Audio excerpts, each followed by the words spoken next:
ভারতকে হারিয়েছে বাংলাদেশ। তবে এই টুর্নামেন্টে বাংলাদেশ পেয়েছে কিছু সেরা খেলোয়াড়, যারা আগামীর বাংলাদেশ জাতীয় দলের বড় তারকা হতে যাচ্ছে। আসুন একটু দেখি সেসব মেগা স্টারদের, যারা ভবিষ্যৎ বাংলাদেশ ফুটবলের বড় তারকা হতে যাচ্ছে।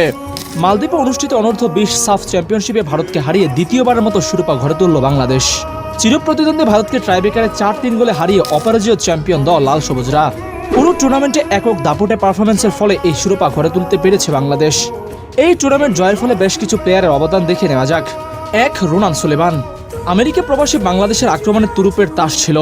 তার গতি এবং ফিনিশিং দক্ষতার কারণে প্রতিপক্ষের ডিফেন্সকে সবসময় ব্যতিব্যস্ত রাখতে সাহায্য করেছে।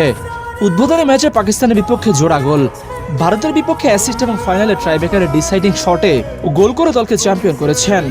তিনি শুধু গোল স্কোরিংয়ে অবদান রাখেননি, বরং নিচে নেমে দলকে আক্রমণে তুলতেও রেখেছেন অন্যতম ভূমিকা। নাম্বার 2.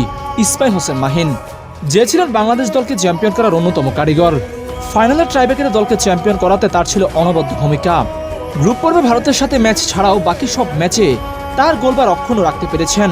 বিশেষ করে ফাইনালে গোলশূন্য থাকার পরে ট্রাইব্রেকারে তার দুর্দান্ত সেভে দলকে শিরোপার মুখ দেখায়।